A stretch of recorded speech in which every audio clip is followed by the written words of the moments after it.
होई तो जौने दे दी। मरद के चलते तो एकदम लाचार हो गई बानी। काजन कहिए सुधरी है। ओकरा चलते जेकरा भी मुंह ना खोले के ओकरा भी मुंह खोले के पड़ जाता। पता ना बबुआ घरे बाकी ना। बबुआ बाबूजी बाबू भौजियो ने की का घर कोई बोला तुला तो नहीं थे। ए भौजी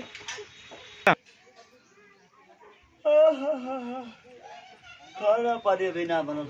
ये जे बड़ा बाबू आए जे बोल बोला से जिया जिया कैसे आइलू? अरे का बताई तारा के हो कन कैसन दामाद खोज देले बड़ा खाली पी के उन्हें पड़ रहो तो हम दिमाग पे एकदम कनिया घर में काम लगिल बनी। अब मड़ाई की रहो तो चुअत रहला एक ही को सोचने की रूमवा जोने बना दी ईटा के तो ढेर ढेर पिया था का रहू? ढेर पिया तन के गिर के नली में पड़ रहला। अब चार गो बाल बच्चा बड़ा सन त उ पिया के निकल गन तब हमरे न सब देखे के बा। ओ और तोर घरवा में कौन ना सौ डाटे बोले वाला? और के बस सब बात उनकर लूर लछन देख के सब हमरा के अलगे नहीं खजे क देले। कहिया का लगे बाबू बतैले ना रहे ओ तो सारे 2 दिन से खुदे गायब नहीं के का ओनी तन की पैसा खातिर 10,000 रुपया चाहत रहला। हां तो आवेला तो कह दे थे हैं वो जो घर हूं काम लगइले बनी। जा जा जा देखा खाना पानी खा जा। भौजी घरे बड़ी ना? हां जा आई लाइल बनी आओ खा लिया ले जा रख दे घरवा में। हाँ हमार तो तबियत ठीक ना रे बहने। का भइल बता रहा भौजी टाइम से खियावत नहीं की का? वो बात ना हो हां गिर गए करिए से परेशान है। तो तू तो चल ला से ऊपर खबर ना देखबो चलबो एकदम लागेला कि जवानी चढ़ल बा काला पकावे की बेटिया बोलतिया। का करबू लग गल तो का करबू? भौजी घरे बड़ी ना? हाँ जा जा देखा घर में हो जा। अब हम फोन करके लइकवा से कहते 4-5 दिन काम बंद कर देवे तो ठीक ना आवाज में तो तनी आरामे करके जाए। ठीक है जा। नींद लाता का तारा? वो दुखात ठीक बा बाबूजी जा जा देखा घर में होई। भौजी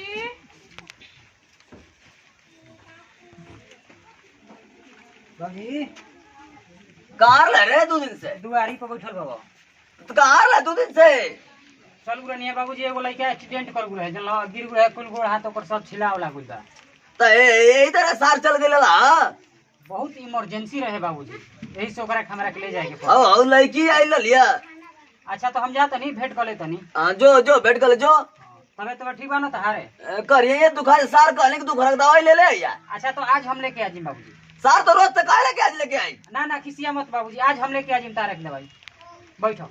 जो सार लोग खा खा के पड़ा नहीं यार घूमत हम हैं बताओ एगो लड़की आइल कितना दिन पर है अब वो एगो तो मटके तो चमकी देखी था हमके लड़की के देखा थे जरा थी हैं उना के ओको लड़की है ये भाई ले नो नो नो नो नो नो रुआ हैं।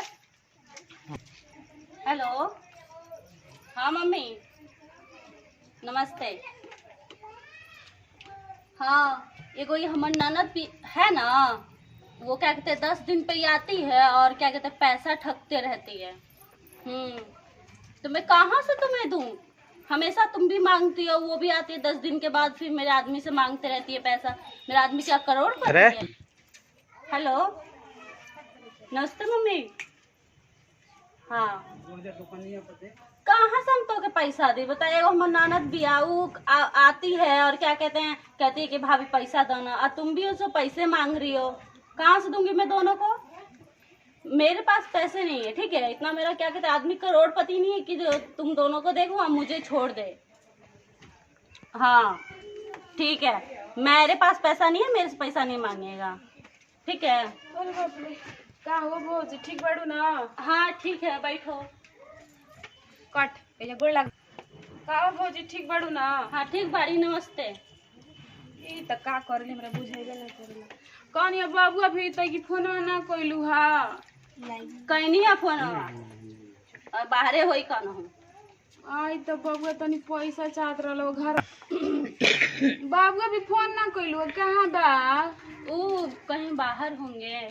उ पैसा चाहत रहला दीदी घर में काम। आई नहीं तो 5 दिन रही के जाइए काहे कि हमरा सॉरी हाँ, बस पारी बोला बाबू अभी फोन ना केलू हा? किए हैं फोन, वो भी बाहर होंगे तो आ जाएंगे थोड़ी देर में। दीदी सुनिए ना, हाँ थोड़ा 5 दिन रह के ना जाइएगा काहे कि हाँ हो आइल बनी तो घर में काम लगले लेबर संगे काम करत करत देखो तो सब हाथ उठ खिया गेल बा बड़ी देह में हाँ दर्द दीदी हो तो गइल बा। यही से कहे कि तोह के भी आराम हुई हमके भी आराम हुई, ठीक है।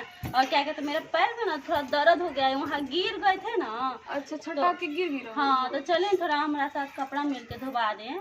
हाय देखो आते आते पानियो पिए के नहीं के पूछो अरे पानी पी के ना आइल हैं। काट बतावा हो आते आते पानियो के ना पूछलो डायरेक्ट कपड़ा खिंचवावे के कह दिया हो जा तो मरो तरल। हाँ ठीक बा धो देम कपड़ा। क्या हुआ दीदी?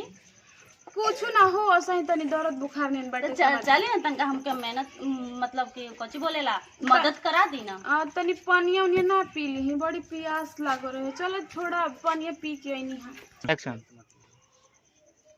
ठीक बा चलो कपड़ा धोइए देही सॉरी तनी पानी उनी पी लेती हो। का दीदी आप भी ऐसे बात करते, मार्केट से आए होंगे पानी नहीं पिए होंगे। अच्छा ला चल पानी पिए ले बनी के पूछे वाला बच्चा मरते निमन रही तो चल अंदर चले। दादा ने सब सामान खाए पिए ला लाल बनी बबुआ ये सब के। ठीक है चल। आते आते काम में लागा बड़ा ये 10 दिन पे यहाँ पर रहने रोज आ जाती है और 10 दिन का बात करिए हफ्ता में। बड़ा ये मेरे आदमी से पैसे ठगने। हाँ हम तोरा के यहाँ रह दे अभी 10 दिन में का 1 दिन में तोरा के भगा दे। घर के कपड़ा गोत देले बड़ी का तो ना दीदी लइकन सा के कपड़ा हतन का अच्छा से धोइए मैल मैल के। आई कथी कही बउआ सब गंदा ना करी बरसवा तन के मार देते ऊपर। लीजिए मार दीजिए ऊपर बरसवा। करवाई रे आराम करे खातिर आई रे नोयर में सब जाली से लड़की आराम करे खातिर तो अच्छा से धोइए तन का प्यार हाँ, बउआ अच्छा के से कपड़ा धो है, देई। ठीक है ना। कहाँ गई बड़ा सन लौकला सने को ना खेले का गेल बड़ा सन। हाँ खेले ही गए हैं इस चलते बोल रहे हैं, ठीक है। थोड़ा अच्छा से धोइएगा। हाँ धोवा तनी कलवा चला के खंगार लीजिएगा, हाँ ठीक बा ठीक ना। हाँ तो ये सब दीदी हो जाए तो मन नहीं के लागल कोची बोले थे। साइलेंट रुक जाएगा। अच्छा सुनिए ना दीदी, हाँ, तनका चटक मटक खाए के बाद तब पुदीना नहीं रोपल बा तो तनका खाए के पीसना दी। ठीक बा भौजी जा ठीक बा ना। हाँ ठीक। क्वेश्चन भौजाई की कराक्सी नहीं आ रहे आते आते बड़ा एक दीदिया लगम बड़ा ननद बनी पानी उनी पिए के ना पूछलस। हाँ कि मरद तार हौसत पागल सन का बटे पियाक सियाक दीदी खइली हो कि ना मर्दा मानेला कि ना पिया छोड़ देलस कि ना। आते आते कपड़ा सामान प्रणाम दीदिया आइल बड़े का खुश रह बबुआ। कब अइले हो? कहाँ रहला हो? अरे तनी हम इमरजेंसी रहला चल गुनी है वो संगतिया के तनी घाव लगा रहला ओकरे के इलाज करवा। वही के बनी। हाँ तो खैले हो पीले हो कि ना? हाँ तार मेरा हारू तो एकदम करेजे जुड़वा देले बिया। खैले हो ना?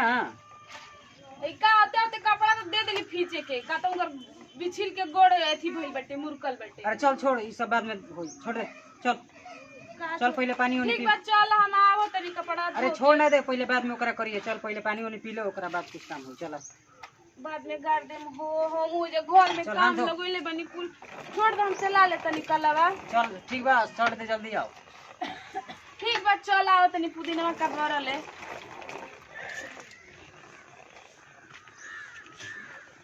भोपली तो बिया सब रच रच के अगना में कुल इथी तो बिया लेकिन हम आइल बन त इथी देखावती है नु।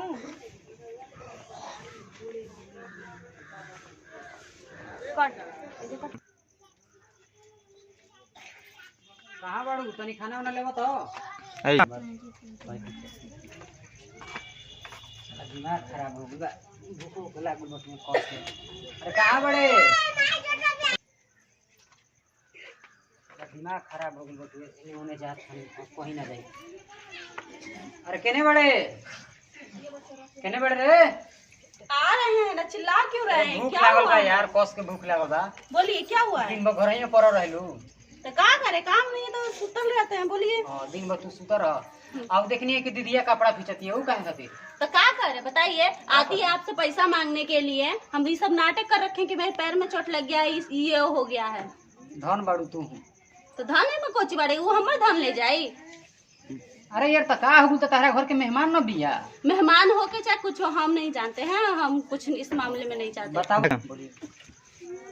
क्या घटा रहता है उसका, 10 दिन पे ही आती है कि भाभी दे दीजिए, भाभी वो दे। जान लीजिए अगर वो एक बार भी लेगी ना कुछ भी।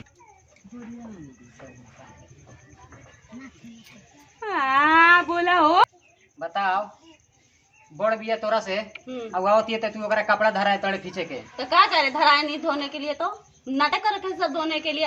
एक बात सुन लीजिए ठीक है, उसको 1 रुपया भी नहीं मिलना चाहिए, कुछ भी नहीं। समझ में आया? तोरा समझ में आवता कि तू केकरा के का बोलत रे? केकरा के क्या बोलता है? हम किसी को कुछ नहीं बोल रहे हैं। हम वैसे ही मेरा बोला जाला। जो मेरा है उसी के लिए हम बोल रहे हैं। जतने घरवा में तोर बा न, हाँ आधावा ओकरो एक घरवा में बा। हाँ, तो तिलकवा नहीं खे मिलल जब ब्याह करके लाए हैं तो? अरे तो तिलकवा से का हो गई? तो तिलकवा जो तो हम मेरा घर हो गया। ओकरो कुछ भी नहीं, मेरे पापा दिए हैं, शादी किए हैं, दहेज 3 लाख रुपए कहाँ गया सब? बोलिए। तो एकर मतलब ये है कि घर में केहू आई तो ओकरा के तू इज्जत मत दी हो। इज्जत कहाँ नहीं मिल रहा है? इज्जत मिलेगा, लेकिन जो पैसा मांगती है हमेशा वो का है? अरे पगली तोरा शर्म लागे के चाहिए। बताओ कौची के शर्म? तोरा दुख सुख में उहे आटी। ऊ ना आटी, ऊ सब लूट पाट के ले जाई। ओहो का ओहो, बहुते गलत बात बा। गलत बात अभी नहीं। बाबूजी जिंदा बाने। बताओ आज हमरा तोरा के घर से बहरी निकाल दी हम तो हमनी के कहाँ लायक रहम जे? बताओ तो। ऊ बाबूजी जखनी बोली ऊ देखल जाई। देखो ऐसे ना करे के चाहिए। घर में केहू आवेला तो ओकरा के सेवा सत्कार करे के चाहिए। तू आवते आवते लुगा फटा धराए तोड़ू धोवे के आया लइकन फैकन के कपड़ा, ई तो गलत बात नु बा। गलत नहीं बात है। ऊ क्या कहते आती है हमेशा कहती है कि भाई पैसा दो, बउआ पैसा दो, ये अच्छा बात है? अरे हाँ? तो का हो उसको गई? यहाँ रहना नहीं है ठीक है। उसको यहाँ से क्या कहते मैं कल ही हटा दूंगी, जरूरी नहीं है उसका, मैं खुद देखो, काम कर सकती सुनो, हूँ। ज्यादा बोलिएगा ना, सॉरी। देखो आज के बाद अब बोलियो मत, नहीं तो जान जा बहुते दिक्कत हो जाए घर में। क्या चीज दिक्कत हो जाएगा?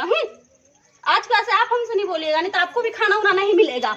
हमसे बात नहीं कीजिएगा। तोर हाथ ना मन बिगड़ल। बताओ आज अगर बाबू चाहिए तो तोरा खाहू के ना मिलिए ना, जो ना पलंगिया पर सुतत रहे नु राज करता रहे घरवा में, वो ना सुते के मिली तोरा। जान जो भैया दिमाग तो खराब हो गया हमारे मेहरानू के चलते। बताओ बड़ बहन के धरा देती है लुगा फटा धोवे के। अब बाबू बताओ ऐसे कह के झमक के भागल सूते आए एबरा हमारा कुछ खानो और पीना ना दिलस खाए के। अब हम खाई कोची?